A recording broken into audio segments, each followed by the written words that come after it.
ధ్యానమర్పయామి ఆవాహనము మళ్ళా అమ్మవారికి 2 అక్షతలు వేయండి ఆవాహయామి ఆసనమర్పయామి నవరత్న సింహాసనం దక్షిణం అర్పయామి ఇప్పుడు చక్కగా అమ్మవారి దగ్గర 5 సార్లుగా నీళ్లు చల్లాలి శ్రీ మహాగౌరీ నమః పాదయోః పాద్యోః సమర్పయామి శ్రీ మహాగౌరీ నమః హస్తయోః సమర్పయామి శ్రీ మహాగౌరీ నమః ముఖే శుద్ధ ఆచమనీయం సమర్పయామి ఇప్పుడు ఏం చేసాం అమ్మవారికి ధ్యానం అంటేంటి మన ఇంటికి ఎవరైనా చుట్టాలు వచ్చారనుకో అయ్యా మీరు బాగున్నారా మీ అమ్మాయి బాగుందా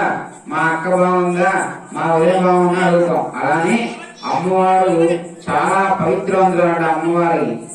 అమ్మవారి యొక్క స్తుతి ధ్యానం అంటే ఏమీ లేదు అమ్మవారి యొక్క ప్రార్థన పూర్వకంగా అమ్మవారిని వేడుకోవడం అన్నమాట అమ్మా నువ్వు చాలా గొప్పదాని తల్లి నీ యొక్క అనుగ్రహం మాకు కావాలని చెప్పి వేడుకోవడం ధ్యానం చెప్పాం తర్వాత మన ఇంటికి చుట్టాలు వస్తే కూర్చోడానికి కుర్చీ ఏ విధంగా వేస్తాము అమ్మవారికి చక్కగా నాగవల్లి దళధ్వజ ఈతం అంటే 2 తోమబాకులు పెట్టాం అమ్మవారికి కూర్చోడానికి తర్వాత ఆవాహనం ఆసనం నవరత్న ఖచ్చితాలు అంటే ఏంటి నవరత్నాలు అంటే ఏంటి చక్కగా నవరత్నాలతో కూడుకున్నటువంటి నీ యొక్క ఆసనం వేసావమ్మా అంత గొప్పదాన్ని నువ్వు కూర్చోని చెప్పి అమ్మవారికి అక్షరం ఇచ్చామన్నమాట తర్వాత పాదయోహో పాద్యం నీళ్ళు ఇచ్చాం అమ్మవారి కాళ్ళు కడుక్కోమని తర్వాత చేతులు కడుక్కోమా ఇచ్చాం తర్వాత ముఖే శుద్ధ ఆచమని సమర్పయామి ఇప్పుడు 11 సార్లు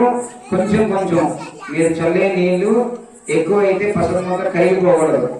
జాగ్రత్త కాబట్టి కొంచెం కొంచెం ఒక్క డ్రాపు మహాగౌరీ మహాదుని చదువుకోండి